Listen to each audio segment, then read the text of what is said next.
Hey everybody, this week on Up Your Alley, we've got a couple great recommendations for you. First, Jake's recommendation for me, the band, the Blueshift Big Band, and their jazz covers of video game music.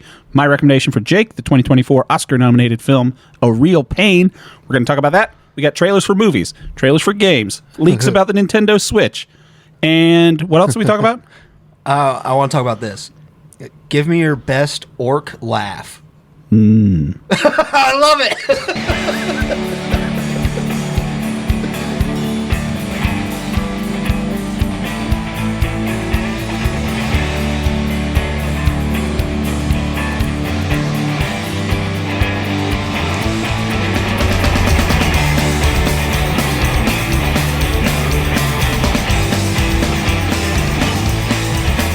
See, the reason I hesitated is I wasn't sure what type of orc to go with. Man, Like if it was a Lord of the Rings orc or if it was like a Skyrim orc. This is just more of an orc that's upset that he was forced to endure a joke. Like, I'll throw you a curveball. It's an orc from Shadowrun. Okay, I don't know what that is. Shadowrun. No idea. Tabletop RPG plus video games. Makes sense that I don't know what it is. Hey, everybody, welcome to the show. If it's your first time here, my name is Taylor Edgar, and with me, as always, is my best friend, Jake Baggett. Say hi, Jake. Hey, buddy. It's a show where we recommend things to each other, come back the next week, and grade them on a scale of 1 to 3 based on how much it's up our individual alleys. Like I said, gave me a new Liquid Death. I did give you a new Liquid Death. Still not a sponsor, but It's tasty. we're open. Yeah. Sweet Reaper, canned sweet tea. I like it. Kind of tastes like, have you had the... It's got a little bit of the diet taste stevia. to it. It's a stevia taste. Yes. Yeah. But it's agave nectar and stevia. And 20 calories a can. Ain't bad. That's not bad. I'm not mad. No. So yeah, Liquid You want a Death. sweet treat. Always Here you doing go. good things. So yeah, let's jump right in. We got a couple big trailers. Super Bowl is this weekend, so I think we're going to have a couple more Are trailers you allowed there. to say that? I don't care. Wow. We're not getting any money. Getting flagged. What's weird now is... Your partner. So that's a big thing. I'm sure a lot of people know. If people are saying, "Oh, it's the big game," that's when you. It's so annoying. It's a thing about advertising. If you're advertising something and you're not an official Super Bowl sponsor, then you can't say Super Bowl. That's so dumb. So you have to like grab your Tostitos for the big game. You could talk about your superb owls. Remember that Reddit joke? Yeah, Colbert co-opted that as well. Yeah. Back when he was on the Colbert Report. I just remember some guy on the radio being like, "It's going to be Super Bowl event." But there's probably going to be a couple more big trailers for that. The notable movie sitting out the Super Bowl is Superman. Did you see this? I saw that Puppy Bowl. They're going to do the Puppy Bowl. It's going to be James Gunn and his dog doing ads at the Puppy Bowl. How which, about that? Outstanding. I'll watch Puppy Bowl. Genius marketing. Genius way to bring in Crypto the Super Dog. Like, everyone's on board with that. I'm so excited. Yeah, I think about how punk rock James Gunn was and how he's still doing it, but old man style. Yeah. It's perfect. Where it's like we could just show it to the Super Bowl so everybody can see Superman. He's like, Puppy Bowl makes too much sense. Can I tell you the needle I think he's threading? Because kids watch the Puppy Bowl. Like, kids watch the Puppy Bowl. Everybody watches the Super Bowl. Anyone that's going to see Superman, they're trying to get kids excited about Superman. Because I will say the younger demographic, they haven't had a really good, optimistic, kid-friendly Superman. They were comparing him to, well, like my roommate was comparing Superman to Goku, which is wrong because he just only sees the power levels, and like that's the only thing that he cares about. And that part's like frustrating because like I agree with you is what I'm saying. Yeah, because people just don't know the Superman stories that are like optimistic and fun, beautiful, just wonderful. Makes him one of the best characters ever created. Right. So if you want to get kids excited, I mean, you'll flip over the Puppy Bowl for your kids. I'm saying if you are watching a dog show and then somebody is like, "Hey, look at Superman's dog," you're like, "I'm gonna go see Superman." Exactly. I mean, you had the Secret Life or the Super Pets one, which I never saw that movie, but Me neither. It's whatever. You're putting Crypto the Super Dog in there. I think that's outstanding. Yep. I like the idea. But yeah, we can say Super Bowl. I don't like there are certain Super Bowl sponsors now. Like, there's all this stuff about the Super Bowl being rigged and there being a script for the NFL, yada, yada, yada. And then when, like, DraftKings... Go Birds! As soon as DraftKings says Super Bowl, I'm like, okay, so the gambling casinos are in league with you now. Yeah. It's over. That's just not good. That's awful. Such a huge conflict of interest in my mind. You're saying that kids as young as 14, 15 gambling on these things? Yeah, man? Did we talk about this on mic about the Counter-Strike casino that I didn't know about? I don't know. Maybe. Yeah. But I can't remember. Or it could have been off mic, whatever. But yeah, it's an addicting thing. Stuff. It's really bad for children to get into. I just found a place called like fanatical.com. Okay. And for $15, they'll give you 20 Steam keys. And I am addicted to that. Explain that to me. What's a Steam key? Games. They'll give you 20 Steam games. Yeah, okay. Keys to unlock the games so that you can download and play them. Nice. So you're getting some games coming your way, buddy, because I got some duplicates already. I'm addicted to it a little bit, and I got to stop. Yeah, probably. Yeah. I've gotten better in my middle age to when I really enjoy something, be like, hey, man, that's the part of enjoyment that's an issue. Yeah. Like you're Good having, point. you just kind of pick up on it and you're like, no. Yeah. Don't feed those neurons. Yeah. It's like this, like I've had enough things slip away from me to where I'm like, okay, let's just nip this in the bud right now. Yeah. Like when you're looking at your phone to check the score of a Twins-Tigers game in April, you're like, okay, this is probably a bad thing that I'm putting money on this. So let's just stop before I lose everything I have. Which some people do. I saw something, Sagar and Jetty on Breaking Points at a thing, and it's like something that 80% of proceeds for the gambling companies come from 5% of the players. Damn. So it's 5% of people are losing hundreds of millions of dollars every year. Holy crap. Yeah. And money's fake, and apparently anybody can just pay for politics now. Yeah. Oh, we're YouTube partners, so I don't have to worry about advertising. So fuck it, we'll say what we want now. At this point, we haven't cursed for the first minute. They'll demonetize you. Yeah, only for if someone puts a strike on it. Before, when we were getting stopped, that was me advertising, like trying to promote the show. Now that the show's already in the system, let's fucking roll. I can't wait for that first big check. Yeah. They've got to send you a thing, and then it has to verify my address that I'm an actual person. So wow, yeah, this whole time, yeah, it's all been a ruse. It's been 107 episodes of just trying to get YouTube cents on the dollar. I'm pulling a Will I Am where I'm talking to an AI Taylor this whole time. Will I Am was talking to an AI. Will I Am, Black Eyed Peas. Will I Am. He's got a podcast with an AI co-host. That sounds horrible. It is horrible. My least favorite part of that is not the AI. Like I feel like I would listen to someone I cared more about. Nothing against Will I Am. I'm sure he's a very nice person. I don't know. I think Will I Am's kind of crazy. Well, yes. And I think he should not have as much access to influencing people as he does. Who does the AI? Is it like a custom AI? Oh, yeah. They said it's some new company working on it's this girl. That's messed up. It's really weird. All right, so trailers that we got coming out. Probably the biggest one was the Fantastic Four First Steps. Yep. I don't know what they're going for. I don't understand what they're going for. So it's like... Is it a new continuity? Well, again, also this, I don't care for the Fantastic Four. Right, it's not a big thing for you. Yeah. I enjoy the Fantastic Four. I'm liking Richie being the Thing. Yep. So far. He sounds good. Looks good. Looks good. He looks like a 70s Thing with the gigantic unibrow. Yeah, I like the... Herbie's there. The expression that they give him. Herbie the Robot's there, which is good. Is that good? Well, I mean, they had... What's he doing there? So Herbie the Robot... When does this take place? It's a alternate...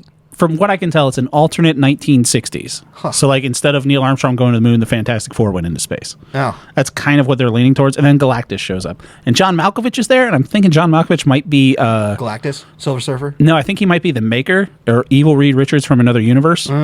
Which, I don't know. There's, like, people breaking stuff down, and there's, like, drawings of, like, Reed doing wormholes and stuff. I'm like, can we not do the multiverse? Can we just do... a fun little story. Something fun. With a gigantic Galactus coming to eat your planet. Nom, nom, nom. Galactus isn't always gigantic. He could be gigantic, but if you look at like what they're shooting for, like the 1960s, 70s Fantastic Four, Galactus was like 30 feet tall, which is, it's big. He's a giant man, but he's not like a face the size of the moon. No, he should be big. Well, I mean... He should be a purple cloud. That eventually makes a shape of his face like they did in the second Fantastic Four movie. That casts a shadow on the moon that looks like his helmet. I don't think this could be the worst. And I'm saying that that's to the detriment of itself. Yeah. Because everybody, Marvel and Disney wants you to see it so bad, and they're throwing everything that they can at it, including not paying artists to make their posters anymore. Yeah, some of the AI is done in that poster. Yeah, and then I heard someone like that's dick riding Marvel be like, no, that's they're doing that on purpose to show that technology. Blah, and I'm like, no, they're not. They're saving money. They're saving money. It's they Disney. don't want to pay people that create these things. You can't tell me that Disney, as much as that company has done for me over my life, like they're not going out of their way with artistic choice. It's 100% a money grab. They're always for your money. Yeah. So that's why you have to keep them at bay. Big corporations are just after your money. You give them an inch, they'll take a mile type of thing. And if something's cheap to make, it's usually better on Disney. Like X-Men 97 was great. The new Spider-Man series Have you been watching any of that on Disney Plus? No, I have no interest. It's really good. Yeah? It's really good. Like, it's a alternate. It's not in the MCU continuity, so it's not Tom Holland Spider-Man. Because there are different things, like they talk about the Sokovia Accords and the airplane fight, and Spider-Man's not there. Norman Osborn's in it, and he finds out that Spider-Man's there, and Norman Osborn kind of becomes Spider-Man's man in the chair. Yeah. So he's like helping Spider-Man be like, no, I'll give you all this money. You saved my son's life, something like that. Interesting. One of the guys that he's friends with is Lonnie Lincoln, who ends up being Tombstone in Spider-Man continuity. So I'm kind of interested in it. Animated. This is something I was thinking about. We talked about the the Batman show. Yeah. Where he's got big old ears. And the new Spider-Man show, I'm like, this is good. The animated stuff's good. The X-Men 97 is good. Like, there's good animated stuff coming out, and I think it's just because of the budget. They're like, we'll throw half and half. We'll throw $10 million at a season of an animated show and give someone a chance to actually tell a story over 6 hours, because if you're doing that in a movie, it's going to cost you $300 million. Yeah. So, and it's usually something that's pitched to you by somebody who's crazy about wanting it, rather than a bunch of corporate guys coming to you being like, we need a Fantastic Four movie. It's somebody being like, I can make you another season of X-Men 97. Yeah. And here's how we do it. Yeah. And it's like, that guy really wants to make something really good. That person has an idea for a whole season, like with a whole extended story, as opposed to which is more of the way comics are done. It's like, this guy will write this book for 2 years because he's got, a story arc he wants to write and put it out. Regardless, I'm excited about it. Not my favorite trailer of the week. My favorite trailer I sent to you, you did not watch, but that's for the new Jurassic Park. I'm not going to watch no Jurassic World. Dude, it looks... It's dinosaurs. I'm aggressively pro Jurassic Park. I actually rewatched Jurassic World Dominion last week when we had all the snow. Yeah. It's good. It's really good. All of these movies are good. I think don't want to see any of them. My least favorite of the Jurassic Park movies / World movies was the fifth one. And I think the sixth one's good. I just think you're just diluting the pool. I like dinosaurs. Jurassic Park is like one of the greatest movies ever made. And now it is just swimming in a sea of piss. I like sharks and dinosaurs. Any shark movie, but Jurassic Park's like one of the only games in town for dinosaurs made. I really like 65. We talked about that on the show. 65 was great. Adam Driver fighting dinosaurs. Anything with dinosaurs, I'm on board. Dinosaurs and sharks. I'll watch whatever movie you come up with. Yeah. I wish more people did dinosaur movies, but I agree. Yeah. We had a bunch of weird shark stuff. What else? Trailers for games. You sent me Onimusha 2. Yeah, boy. That's my favorite one. So that's a remaster. You got excited about an Onimusha at the Game Awards. They're making another Onimusha. Will that be Onimusha 3? Onimusha 4. 4. Onimusha 3 has Jean Reno in it.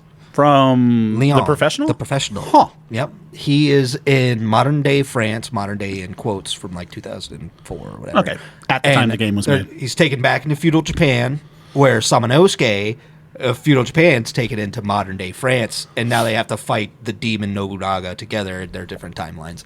It's wonderful. That's interesting. But 2 is my favorite. 2 is the best one. It's got a completely new character named Jubei, who's trying to avenge his village that was killed by a demon Nobunaga. Okay. And you make friends along the way, give gifts and stuff. I'm sure you do. Oh, man, it's a good game. Yeah. I'm very excited. So, and also a trailer was released for, I guess trailer's been out, but they announced in August the Metal Gear Solid Delta. Yeah, the August. complete remake of Metal Gear Solid 3 is coming out. Yep. Stoked. It looks really good. Gonna buy it, but probably not when it comes out. I told you I'm going to buy it for you for your birthday because crazy. we're going to talk about it, because I think you had this thing. You talked about it to me off mic where you think that they remade the wrong Metal Gear Solid. Yeah. You think they should have remade 2. No, they should have remade 4. 4. Yes. Okay. You remake 4. 2 and 3 and 1 you can play anywhere. And fair. Like, that's wonderful. Those are great games. 4 you can play on the PlayStation 3 and that's it. Really? Yeah. They never did a next-gen update for 4? No. And that's what I want. And I think it deserves people to play it. Yeah. It's not people's favorite. It's not my favorite. But I do think it's a really good game. I remember, 4's the one where you go back to Shadow Moses, right? Yeah. Yeah. And you get to fight Ray vs. Rex. And yeah. Okay. Yeah, I liked 4. I never finished Phantom Pain. I liked Phantom Pain as well. Yeah. But Phantom Pain is another game where you can play wherever. Right. Well, I mean, that came out on PS4, didn't it? Yeah. Phantom Pain? So. Yeah. Regardless, I think it looks fun. I think for video game remakes, it's going to be great because it's Metal Gear Solid 3. And I'm not against it, but I've beaten that game many, many, many times. Yeah. You know what I mean? Well, yeah, I think, and it's bringing a new generation to it because exactly. I looked and they have the Metal Gear, what is it, Masterpiece Collection or whatever it is, Master Edition, Master Collection, and that's got 1, 2, and 3 on it. But you said that was bad, right? No, I don't own it. Oh, you don't? Because I already have the Legendary Collection, which has got 1, which is 2, different and than 3. the Master Collection. I have on my Switch. I have Metal Gear and Metal Gear 2 Solid Snake. They're fun to play. I love them both. Yeah, extremely. A big part of my heart goes out to Metal Gear, one of my favorite franchises. I think it's going to be fun. So like it's a safe bet to make Metal Gear Solid 3. I think it's great, but it's just not something that is grabbing me to be like, that's a day one purchase just because I bought a 3DS so that I could play Metal Gear Solid 3. Really? Yes. Oh, yeah, I remember you saying that. And it's just, it's going to happen. I will own it, but at my age now, I'm like, there's other games I want to keep playing. I want to say the first video game remaster that I ever played was probably Metal Gear Solid Twin Snakes when that came out on GameCube. That game is also very fun. I would like to see that again. Yeah. Because it's very fun. Well, maybe if this works well and they've got the engine going, they'll redo 1 and 2. I mean, if they're making money, they're going to keep doing it, like we talked about with big companies. Yeah. But, yeah, I guess Super Mario All-Stars doesn't really count as a remaster. But, I mean, it was Super Mario remade up for the SNES engine. It's a straight-up remake, yeah. Yeah. That's a really good one, Physics weren't as good on that. You don't think so? I thought it was really cool. Not for 1, 2, and 3. It was nice because you can get lost levels on it, but like the physics for Super Mario 3 on the All-Stars version is different than the physics for Super Mario 3 on the NES. Oh, yeah? Like the P-Speed and stuff, it's just a little bit different, which I love Super Mario World, but I mean... That's my favorite one. We can always do so much. What else were we going to... Oh, yeah, Switch 2. Yeah. So this is a leak that came out on... someone on Reddit put it out, and I was really excited about it because I was trying to read what they were talking about. So the Switch, as people know, has the Joy-Cons that are disconnected.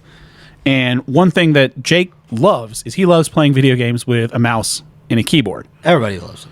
I'm not a huge fan, honestly, to tell you the truth. I like having a controller. I think the PlayStation 5 controller is amazing. Oh, I didn't tell you this, but I told you that I got a platinum for Helldivers. Yeah.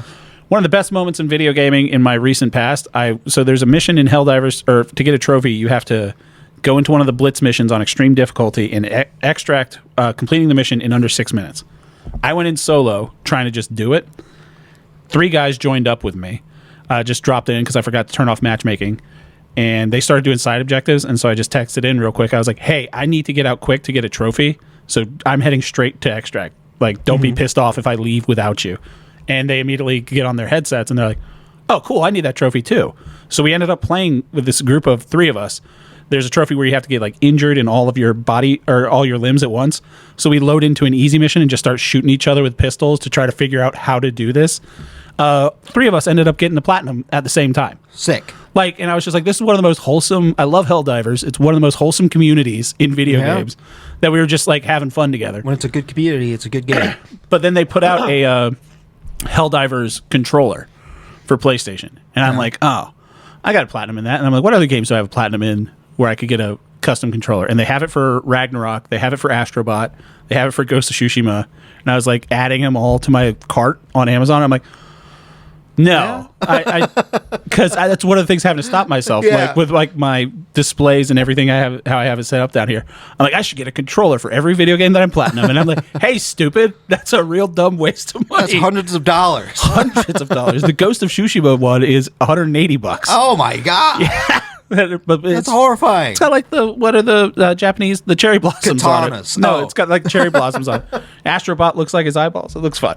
But yeah, that was just wholesome. Anyway, Switch 2, so you can use the Joy-Con, turn it on its side, and use it as a mouse. Yeah. That's what the patent was for. Yeah. You seem to think that it might just be something they patent. This is people trying to make news because they don't have anything. Yeah. Nintendo comes out and it says, hey, wait till April. We'll tell you everything. We'll tell you a lot on April. April 2nd. Yeah. And then everybody's like, I'm looking at these patents and what I'm saying is an idea. And it's like, I don't care. It's all clickbait. Because remember, the Wii had the heartbeat sensor, right? They even showed it on stage. But it was with the Wii Fit, right? It was supposed to come with No, it was just going to be a Wii thing. Oh. Yeah, they were like, imagine having to calm yourself and play Tetris. It's like, okay, but like they patent things, you know, they invent things and patent it. I mean, Nintendo doesn't goes mean that for, they're going to utilize it. Nintendo goes for big swings with hardware every now and again. And sometimes, like... Every now and again, all the time. The whole Wii U was kind of like a big swing with hardware, and everyone's like, hey, no, we don't like this. Yeah. I've got a fucking Virtual Boy sitting right over there. I love them. I love that they're like 2DS. Did you ever... They're like, no, you want a 2DS. You want 2DS. Like, did we just have a 3DS? And like, yeah, but this is 2. You want DS. And then I'm like, okay, I do, and it's fantastic. Did you ever use and they're like, 3DS. Did you ever use the microphone with the Nintendo 64, the Let's Go Pikachu? No, I never played that. I got it because you could rent it from Blockbuster, so it hooked into your Rumble Pack slot Yeah. on your N64 controller, a microphone, and you could talk to Pikachu. It didn't work for shit, but I saw someone. I played Seaman. Oh yeah, that was Dreamcast, Yeah. right? Seaman. That's another thing. Like Dreamcast was fun. I think. From what if I had to guess, I think that the Xbox Series S might be the last console that Microsoft makes. Who Just knows? because they haven't announced Their that they're push working on is anything. Xbox is everything. Everything's an Xbox. Yeah. That's like their whole new thing now. Yeah. And granted, the Xbox, they sell a lot of controllers. It pairs well with anybody's system. Yeah. And they're giving the Master Chief Collection is coming out on Switch 2 and PS5. Yeah. So they're kind of just like, hey, Very cool. Yeah, Very cool. It's good for like the BioWare games and all the stuff that they have like the rights to. Yeah. It means that we can get those. I was so excited for the next Max Effect, and then the news of them being like, we're taking a lot of people off of this project. It kind of worries me a little bit. Did you watch something we talked about with Secret Level? You remember the Exodus thing? No. The Exodus short on Secret Level about the guy chasing his daughter through time and space. Yeah. So I didn't know that game just got a gameplay or a story trailer put out, and apparently it's a lot of the crew from Mass Effect 1 and 2. Like they made Mass Effect 1, 2, and 3, and then they splintered off and formed their own thing. So this is kind of like how they did Ukuleles, not really Banjo-Kazooie. Apparently Exodus is kind of like Mass Effect, but not Mass Effect. Oh. So, okay. And from what I gather from the story trailer, I'll send you the story trailer so you can watch it. But from what I gathered, the time dilation plays an aspect in it as well, like it does in that story. Yeah. So, because you remember at the end of the short, whatever it was, how, like the big aliens came down, and it's like they're the precursor race or whatever. Like it's a classic sci-fi trope now at this point. Yeah. So apparently it's Mass Effect, but not Mass Effect. So it's like Callisto Protocol is Dead Space without being perfect Dead example. Space. Exactly. Well, when you get all the creatives that didn't get bought out by BioWare and go to work just for Microsoft, like they're like, all right, we're just going to do our own If you thing. want to make a cool exploratory space game that has a great story and cool characters, by all means. Yeah, especially if it's a third-person shooter and you can kind of get force powers and everything like that. Yeah, it's Archetype Entertainment is the people that took it over. Okay, that's kind of their splinter group. Yeah, I'm all for it. interested. But using the Switch as a mouse, I'm all for. Especially for games like Civilization or City Builder, it really is handy to have a mouse. I would bet money that it will not be utilized at all. One big thing that the Switch does that's pretty good is you can aim the bastard at the TV. Yeah, like that's a good way to click and go through stuff. You know. Yeah, but I mean, you can use it on your hand, on the table. If it works, it works. That's pretty cool. Yeah, if it works, it works. I like it. I'm on board. All right, speaking of video game stuff, let's talk about Jake's recommendation for me. The band, the Blueshift Big Band. Yeah. Jazz Ensemble pulled up their website. They were started in 2017 by Joel Baer and Chris Parsons in Chicago. Oh. And looking at their dates, Jake saw them at Super Magfest. Yeah. I'm guessing is that the first time you heard about them or just when you saw them? I went with a group of friends, and one of my friends is a musician, and we were looking over the itinerary, the schedule of Magfest, and he was the one that saw it, and he was like, there's a 17-piece jazz band that plays video game music. And he's like, I don't want to miss that. And I was like, that does sound very interesting. Yes. And so that was literally the only thing that I had on my schedule to do that day at Magfest. Everything else was just feel out the vibes. Yeah. And went, and it was incredible. Like, it blew me away how great it was. It was the exact type of music that I wanted to hear. It was jazz inspired by video game music, you know. Yeah, there's times it's not just straight up covers. It's not just straight up covers, it's jazz and big band. You take we'll talk about it. Just keep going. What I liked was it felt like music inspired by your experience, just like jazz is supposed to be. You know, it's just my inspirations coming out, and everybody doing their own little solos all the time. I was like, this is happening stuff, and I just wanted you to experience it as well. Yeah, 100%. This is a 3 for me. Hell loved yeah. it, loved it. Loved it. It reminds me, there's another band called Super Soul Brothers. They do kind of the same thing, Super Soul Brothers. except they're smaller. It's not the full big band. That's what was the biggest crux for us was this is a 17-piece band. Yeah. Man. Like, what do you do? How do you have to know how to do a big band to make this sound good. Yeah, the orchestration's a completely different thing. Like Super Soul Brothers, it's like 5 or 6 guys. Right. And like you can just kind of jam. do a jam. It's a jam band more than it is like an orchestration. Which, nothing wrong with that at all. No, it's just different strokes. I mean, it's all exactly. fine. I like them both. But if you like jazz, these people are legit jazz performers. 100%. 100%. So you recommended just one thing, but the Mario album. Their most recent album. Yeah. I listened to all of them. Some of the, I didn't listen to some of the stuff I don't know because I'm just like, oh, that's fine. My favorite was on their other album. The Zelda Suite that you told me about. The Zelda Suite is so good. Yeah. It's so well made. From all Ocarina of Time. Yeah, I mean, everyone should look at that Blueshift Jazz Band or Big Band on Spotify. Yeah. So you kind of touched on this, but one of the things I liked when I played in bands like in high school and yada yada yada, I played bassoon, which you can't do anything with jazz with. So whenever we did like an orchestration of more modern music and there was no bassoon part, my band teacher would be like, "Hey, you know how to play bass guitar? Do you just want to play bass?" I'm like, "Hell yeah!" You get one of the big upright bass and go bow bow, and I learned how to spin it and do all that cool shit, and it's fun as hell. And you work with some of the jazz people that are you familiar with fake books? No. So fake book is like a big book of standards, and it just tells you like basically what the melody is and what the key is in. So you get like a fake book for saxophone, and someone saying, "We're playing "Fly Me to the Moon," like old big band standards, and it'll be like, "Oh, if it's in F, this is the basic melody," and you can learn to fake your way through it, which people that know how to play their instruments really, really well can do. They don't need that book. Right. So this is treating video game music, and we talked about this with Cassiopeia as well. Yes. How Cassiopeia inspired a whole bunch of video game musicians. Yeah. And since video games have been around, like Koji Kondo wrote the Super Mario theme almost 40 years ago now. Yeah. So the same way that people in the 90s were playing Count Basie, they're standards. Yeah. So there's a whole generation of people that grew up as these are your standards, and they're treating it like you're listening to a Count Basie or Glenn Miller or any of these old composers that's like, oh, that guy wrote Little Brown Jug, but this is how this band does Little Brown Jug. Yes, and you could hear fucking it top notch. I can't speak my more favorite highly thing enough of these was, people. I was with a group of friends, right? And one of my friends was talking about when a solo was happening, like a trumpet solo. They're like, I could still feel like the song in my heart. And I'm like, that's it. Like, you're feeling it. That's the good stuff. Where you can still feel the video game song that you know and love. It's beats and it's pentameter or whatever. Yeah, you can feel not it. Pentameter. That's speaking. No, but you still get the melody. You still get the chord changes and the progression and everything. Yeah, you can still feel. Yeah, I think you tried to throw a little fake Shakespeare in there. I have no. Yeah, right.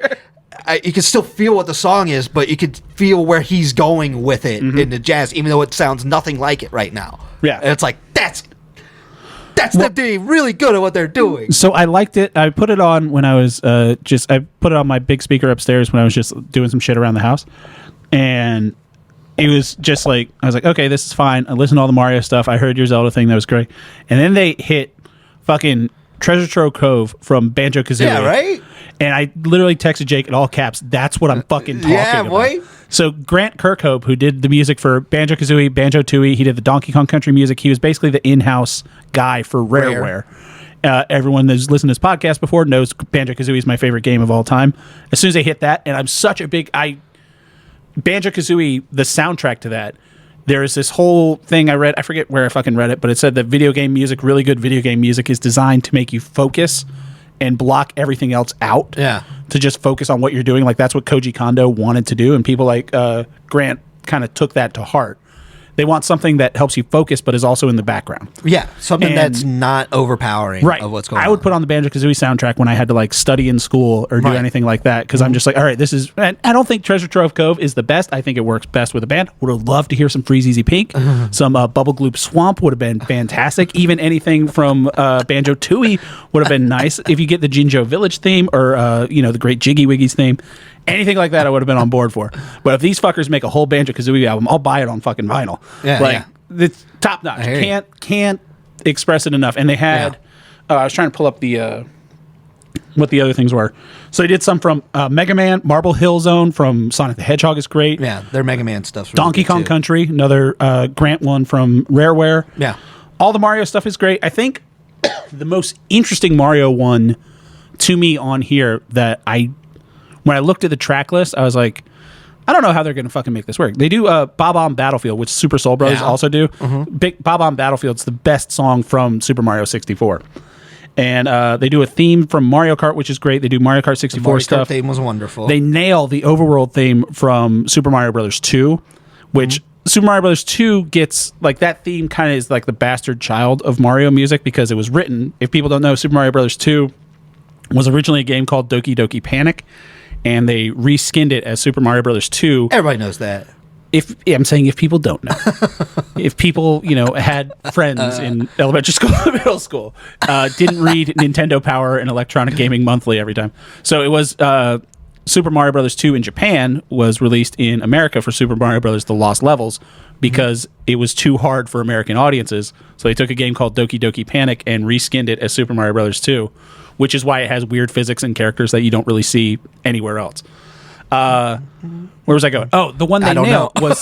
Sorry, I get excited about the music and stuff. This was such a good rec. I loved it. The castle theme from Super Mario World. Yep, it was great. So that is such like a weird thing, and it has like weird like breakdowns. It's done so well. I have to say, if you want to listen to one, that's the one. Zelda Suite. I'm saying from your recommendation. Okay. Because if you have to listen to one, it's Treasure Trove Cove, and just listen to that just all day. And fucking imagine just like you're hitting a big nautilus in the face with your beak, and it just rules. Banjo-Kazooie rules so much. But yeah, the castle theme is really good, and I love the Super Mario World music. But because I think that was my first, it was my generation of Mario. That game came out, 92? Yeah. Somewhere around there. I love Super Mario World. Yeah. My favorite. So yeah, that's a 3. Blueshift Big Band. Yeah, if they're playing, if you're in Chicago, they have a residency. Yeah, they have in a residency Chicago right now. That's so sick. Let me see. I want to go to Chicago just to hit that residency, man. I got a brother in Chicago. We can go there. They have a residency at Andy's Jazz Club in Chicago. Man, that's so cool. Second Monday of every month. So fucking these guys, they rule. Yes, they do rule. They rule. And April 5th, they will be at the Coronado Performing Arts Center. Wherever the fuck that is. Cross my fingers. I hope they come to MagFest again next year. That would be wonderful. Yeah. But it's this type of nostalgia that I am crazy about, where it's more like, it's not like, hey, remember this? Yeah. It's like, listen to this thing that inspired us and where we can go with it. That's a lot nicer. It's something... So driving it, this is off topic, but it kind of makes sense with this. The kid and I were driving, and she just noticed, like, in my music, like Spotify, I have a whole playlist that's just covers. And, like, not like, oh, this cover's better than the original, but I've always liked cover songs. Like, we played in a cover band together, and I've always, whenever there's a cover of something, I'm like, oh, I want to hear that. Weezer did a whole cover album. Yeah. And she asked me why I like cover songs so much, and it's why I like this. It's the same thing to me with... A really good song is like a really good recipe. Like, I like, pasta carbonara, but then this person makes it a little bit differently. This chef will make something a little bit differently. So you want to try, everyone's thing on the main theme, which is just the ingredients. Like, the notes can be viewed as, the person that came up with it, outstanding. But those are just like the ingredients. And then seeing how other quote unquote chefs do it, it's fantastic. Taking the video game music the way these guys did. I don't know which one of the founders does all the orchestration, or I can't name all the musicians, obviously. But, I mean, I could. I'm just too lazy to do it. But, yeah, they fucking top-notch. Love these guys. Hell yeah. Blueshift Big Band on Spotify. Knew you'd love it. I think everybody would love it. Yeah, you nailed it. All right, let's talk about my recommendation for Jake. So this is an Oscar-nominated film, A Real Pain. I'm I'm not stoked about trying to see most of the Oscar movies that are out this year. Well, too bad. That's fine. My brother-in-law went and saw Big Sad Architect movie. The Brutalist. The Brutalist. Yeah, It had an intermission, and it's like 3 hours and 40 minutes long. Hell yeah. Sure. I don't know. I'm not stoked about it, but I wanted to see this. So, A Real Pain. It stars Adrian Brody. I hope. What I want is Adrian Brody back at SNL, and I want him doing his Bumbleclot character. Protect your neck again, please. Maybe he'll come out and for the that's it. 50th the anniversary. Entire time. So this was written and directed by Jesse Eisenberg, starring Jesse Eisenberg and Kieran Culkin. Kieran Culkin's nominated for an Academy Award. Kieran Culkin was on Fallon last night, as of recording this, talking about how he's in rehearsals now for Glengarry Glen Ross. He's playing Richard Roma. This is the one that we want to go see. Yeah. Well, I want to go see Waiting for Godot. Yeah, and we'll go to that and Glengarry Glen Ross. But yeah, I thought I completely forgot that he was going to be in Glengarry Glen Ross. He's Ricky Roma. He's the Pacino. This is going to be good. Fucking awesome. I love Kieran Culkin. So Kieran Culkin said in an interview that he apparently he's talked about this a lot, like mental health things with him. He gets really down on himself, and right up until when he was supposed to like fly to Poland to film this movie, he wanted to back out of it. And one of the producers, Emma Stone, basically grabbed him and put him on a plane and says, "No, you have to come do this movie. You're great for this." Jesse Eisenberg hadn't seen Kieran Culkin in anything. Just got vibes from him from meeting him one time and said, "Hey, I think you'd be really good in this movie." They play brothers. They're going back to Cousins. Sorry, they're going back to Poland on a tour to see the house where their grandmother, who recently passed away, had lived when she was in Poland, and she was also in a concentration camp and all this stuff. And it's kind of a little, snippet of a character piece for these two. And it reminded me a lot of the movie you had me watch last week, Straight Story, which after watching Straight Story, I'm like, I'm going to recommend this to Jake. All right. Because it's kind of a whole thing. It's like, no, it's not an overarching, this whole person's life. You learn a lot about this person's life through their interactions with other people. This is about the trip. Right. But it has a clear defining start and stop. Starts at this part of the trip, ends at this part of the trip. But yeah, I thought you'd like it. I think Jesse Eisenberg is very likable, being his normal befuddled self. Kieran Culkin is great. Jennifer Grey is in this as well. She's fantastic. Jennifer Grey. Yeah, she's the Jean Grey. Yes, Jean Grey, the X-Men character. I'm happy they got her. Yeah, no, Phoenix herself. She was in Dirty Dancing. She played Baby in Dirty Dancing. Who was she in this movie? She was the lady that Kieran Culkin kind of hooks up with. Marsha? Yeah. I think her name was? Yeah. I can't remember. But I know what you're talking about. Okay. So yeah, what'd you think about it? This movie is a 3. Yeah. This movie is an easy 3. Double 3 week. It was pushed beyond any type of negativity by Kieran Culkin's performance. That's one of the best performances I think I have seen in a long time. I would be very happy if he got an Oscar for this. Yes, unbelievable how much he put into this character, and it was just captivating to see what he does. This is probably my favorite performance of Jesse Eisenberg, and he would have been top bill for best if it wasn't for Kieran Culkin Kind of stole the show. Amazing. Yeah, Yes. that's why I thought it was really interesting that Jesse Eisenberg, writer-director, he said in interviews like he never saw Kieran. He said the only thing he had seen Kieran Culkin in before this Scott was Pilgrim? No, Home Alone 2. Okay. Just drinking the little Diet Coke in the back. Exactly. That's the only thing he'd seen of him. He said he'd met him a couple times, and just on vibes, he wanted him to do this. And I think Emma Stone used to date Kieran Culkin. There's just so much that it's one of those characters where I don't know how much Jesse wrote for this character or how much Kieran put into it. I don't need to know. Right. But whatever happened, the magic came out on screen. Yeah, man, that's cool.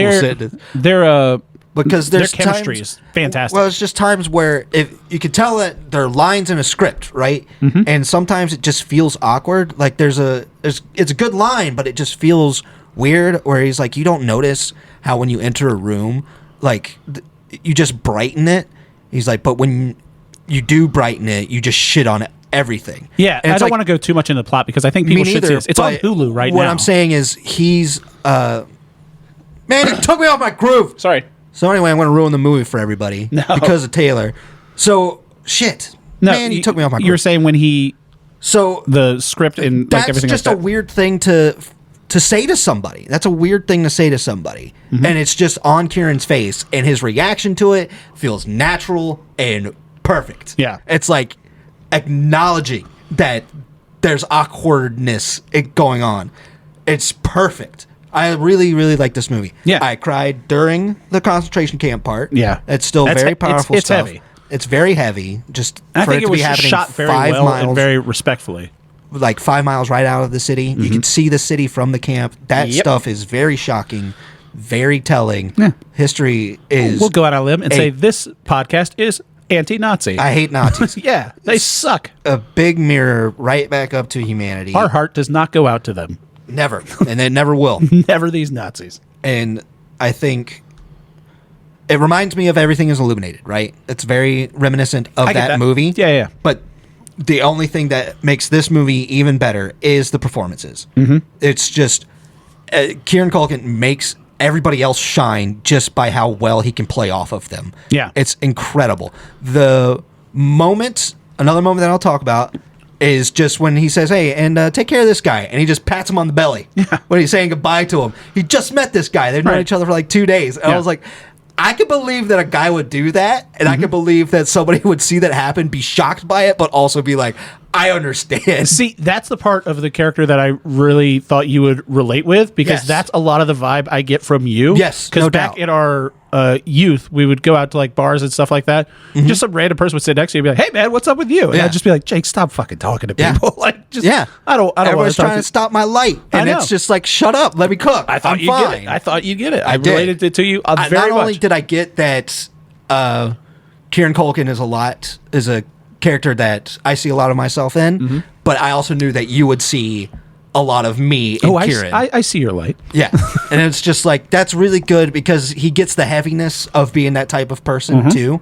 And that stuff is fantastic. And- where it doesn't try and berate you. The thing, it's called a real pain, but it's never like It's a double meaning. yeah, it's never like an Odd Couple type situation where No. he's really clean and he's really dirty, and I just can't stand being around him. There's just moments where it's like, okay, like he takes longer in the shower, and I'm not going to get a shower today. It's like, it's annoying what he does, but it's never like, man, that really sucks. The only thing that really sucks about him is what he's going through, and that stuff is amazing. Yeah. How well they perform that. That's what I really related with Eisenberg's character, with what you're talking about with the shower scene, where it's just like, "Hey, man, I'm going to get in the shower. Can I use your phone? Because I can listen to music. My phone doesn't."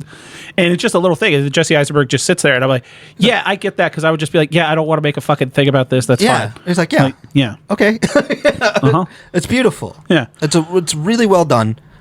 This movie's biggest strength is Kieran Culkin, Yeah. but I think Jesse Eisenberg captures everything fantastic. Yeah. And I will say this. I think one of the reasons that you were so taken with Kieran Culkin, probably more so than I was, is because you didn't watch Succession.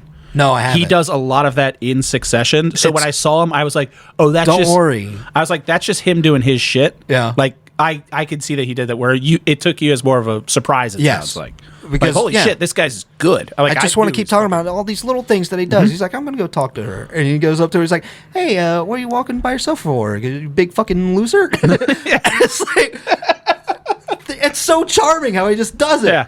And He's a very disarming character. It's great. once I run out of Kieran Culkin things to watch, I will watch Succession. Succession is so good. And I hear that it's good. You're it's gonna fucking business hate it. Stuff. You're gonna hate it so much. But It's so that's why good. it's like You're gonna- on the back burner. You're It gonna will be something that I watch. You will hate it so much. But I mean, I want more Kieran Culkin stuff. That was shocking how Yeah. great of an actor he is. It's awesome. This is a movie that kind of took me back. I was like, wow, I'm kind of shocked how much I like this. I would say if we have to go back to last Oscar season and what a small movie it is and how much I liked it, I would say it's probably closest to The Holdovers for me. Yeah, I got a The little holdovers vibe. well, not like in context, but just in like, Yeah. these are just really fucking good actors. Yes. Like just with a very nice small story. Yeah, it's a contained story that's nothing like ambitious in Yeah. what story is trying to tell. But since you have fantastic actors Mm-hmm. with a good script, it shines. Yeah. Exemplary. Paul Giamatti makes The Holdovers and that kid as well. Yeah. Just like Jesse Eisenberg and Kieran Culkin make this movie. Yeah, that kid from The Holdovers is playing Anthony Bourdain in a movie. Oh, that's not a bad choice. It's actually. great, especially young, lanky I hate heroin addict biopics, Anthony Bourdain. But, You still saying biopic? Yeah, that's what it says. That's not It's a biopic. right. So it's biopic. Yeah, it's a biopic. No, It's a biogenetic picture. no, but Yeah. you're saying bio. It's bio. It's a biogenetic Bio. picture. Right. Biopic. Why are you doing this to me? That's what it is. It's biopic. It's like a biomutant. When people say biopic, It's a biological picture. You remember when we went and saw Venom and we laughed every time they said symbiote Yeah. instead of symbiote? Yeah. And we were like, why are they saying it so weird? That's you saying biopic to me. Symbiote. Stop saying shit fucking weird. It's driving me bananas. Yeah, is this movie nominated for any other Oscars besides him? I don't know. I'll tell you this thing. A word that I've been saying wrong since I was a kid is garage. I call it a garage. Instead of garage? Yes. See, that could just be colloquial. Yeah. Yeah. But now what I notice is that my friends say it too. And it was like, is anybody parked in your garage? And I was like, it's working. So, Academy Awards, this is nominated. Kieran Culkin and Jesse Eisenberg got the nom for Best Original Screenplay. Good. Nice. Because, I truly mean it. Jesse Eisenberg's performance in this is the best I've seen him. It's straight in down. anything. I mean, it's straight down the middle Eisenberg, but I really like that. I would say almost. What brings it out is that he has good soliloquies. He has monologues that happen that feel natural to the character while also not feeling overbearing. Yeah. He has moments that feel true to form. And like, I don't know if it's his directing or if it's his writing or if it's his acting. He did a fantastic job. It's only his second movie that he's directed. Apparently, he directed something called When You Finish Saving the World in 2022 that's got Skinny Tall Stranger Things in it. I don't know who that is. What's his fucking name? Finn Wolfhard. Oh. And Julianne Moore. So, Well, this movie's Good great. for him. Yeah. Everybody watch this movie. yeah, it's available to stream right now on Hulu. So if you got Hulu, you can do that. Watch it. Also on Hulu streaming, you can watch the Spider-Man show if you got Disney Plus bundled. So no, you can't unless you have Disney Plus. Well, I don't think anyone has Hulu but not Disney Plus. I think I do. I had to bundle my shit because now you can get Disney Plus, Hulu, and HBO for like $16 Oh, with ads. Like I'm just like, fine. no. I don't watch them enough. I was paying for them all separately, so I'm just like, oh yeah. I Just watched bundle You're Cordially Invited. Oh, the Will Ferrell thing? Yes. How was that? Got a couple of guffaws out of me. Oh, a little guffaw. Yeah. Will Ferrell and Reese Witherspoon. Reese Witherspoon. That's who it is. Yes. Got a couple of good guffaws. Yeah. I saw it on Moments Amazon where I was Prime. like, I still really like Will Ferrell. That popped up on my Amazon Prime when yesterday, 2 days ago, the first 3 episodes of Invincible came out. The new Invincible I season. do want to watch that. God, that show. Did so you good. see the Zooks is going to be on Taskmaster? Yeah, he like flew himself. Jason Mantzoukas, if people don't know. Oh yeah, sure. So Taskmaster is a show I found out about, kind of like Dropout. It just popped up in like my My shorts friends feed. love that show. Yeah, it's I haven't fucking seen hysterical. It, but now that Zooks is on it, Yeah, so I'm Jason gonna be watching Mantzoukas. Taskmaster. Apparently, Taskmaster is a show. It's a British, or was it Australian first? British, I believe. I don't know. It's I don't know. it's English speaking, not American show, and it. Are you all right? No, I'm learning. Yeah, keep going. I had to charge those up my Ryobi batteries because I was using them because I didn't have power for 18 hours yesterday. I'm playing with them. Yeah, I can tell. That's what happened as soon as He's you put away eyeing- your little roller. He's eyeing the toy that I play with, so You're they don't such a do this. fucking nightmare to work with. But yeah, so Invincible popped up. Invincible's really good. I'm really I like happy. the first season with it. I'm really happy that I stopped reading the comics because the show is so good. It's like I'm Can't happy wait for that Heavy Metal to come back. Zooks is in it. All the good stuff. he's in fucking everything. All right. So thank you everybody for listening to the show. Be sure you like and subscribe and do all that good stuff. If you want to get in touch with us, you can email us upyouralleypod@gmail.com. Let's figure out what we're going to be talking about next week. Jake, what do you got for me? We're gonna watch some more Oscar movies. Oscar movies. What are we doing this time? This is the one that I've been wanting to watch, and now we get to watch it because I've just been waiting. It's called Honora. Oh, who was talking about Adora? Seth Meyers was talking about Adora. Yeah. On his Lonely Island and Seth Meyers podcast. I like the concept. I haven't seen anything from this director yet, but I hear good things. So, yeah, it got nominated for a bunch of stuff. The Sean Baker. Written, directed, Baker. and edited by Sean Baker. Yes. He Okay, did Sean. Florida Project, I believe. He did Red Rocket. And apparently all these movies are fantastic. Takeout, Tangerine. I haven't seen any of these fucking movies. Yeah. But this one's up for Best Picture, and I figured, why not start here? He also co-created the Fox puppet sitcom Greg the Bunny. Wow, remember Greg the Bunny? I do remember Greg with the Bunny. Seth Green. Yeah. The joke that I remember is from Eugene Levy, who said, because the guy couldn't say "ite," he could say "I get," and he's like, "Say a light." And he's like, "A light." He's like, "No, remove the L." "Ite." He's like, "There you go." There you go. I'm giving a thumbs up to Jake Greg for the Bunny. remembering a Greg the Bunny That's all I joke. remember. All right. So yeah, Adora, where am I watching that? Nora, you can buy it on Amazon. Okay. Rent it. I will do that. I'm gonna watch. You're watching something on Amazon too. I'm giving you a documentary to watch on Amazon. Ooh. What does the name Xavier Babudar mean to you? Babudar? Xavier Babudar. Babudar is the thing that Nope, it's a Hershey. haunts you in Australia. That's a Babadook, Oh. not a Babudar. So the Babudar is here. Xavier Babudar. Watch out, kids. The documentary is called Chiefsaholic, a wolf in chief's clothing. So Xavier, Sounds sporty. it is. It's Damn search. it. It's search engine optimization. No. Just roll with me for a second. It's going to be another Travis Kelce thing. No. Let me sell it to you. First of all, it is search engine optimization because the Super Bowl's this weekend, so the Chiefs are going to pop up in there. But so this was a story. I don't know if you remember this story. Xavier Babudar is a Chiefs super fan who went by Chiefsaholic. He dressed in a full wolf costume, except for like Chiefs gear and everything like that. No one knew about him on Twitter. Everyone just like, oh, I don't know his real name. He's just Chiefsaholic. He's driving to away games and like sitting front row and like being really shitty, which Chiefs fans are wont to do because they've been good, because they've been paying the referees to do shit. We're not sponsored by the Super Bowl. I'll talk shit about the NFL all I want. So, and everyone's like, oh, I don't know who Chiefsaholic is. He's always at these games though. And no one knows what he does for a living. Then in 2022, Xavier Babudar is arrested robbing a bank while driving to a Houston Texans game. Wow. So this is a story of him, and he's in the documentary. His bail bondsman's in the documentary. He's in the documentary. All the Chiefs super fans that they find out about it after the fact, that this guy's been robbing banks to fund a gambling addiction and season tickets to the Chiefs. Hell yeah. Okay. You love a bank robbery. You sold it to me with the bank robbery. You Just came out with that's the bank all you need to know robbery. about it is this Okay. guy gets arrested for robbing a bank. Okay. You Yeah. changed it around for me. It's just Okay. I vaguely remember Now this I'm ready to story watch because it. Pat McAfee talked about it. I don't remember nothing about I know you don't, this because story. this was one of those things that I would see like on ESPN as like, oh, this Chiefs superfan got arrested for robbing a bank.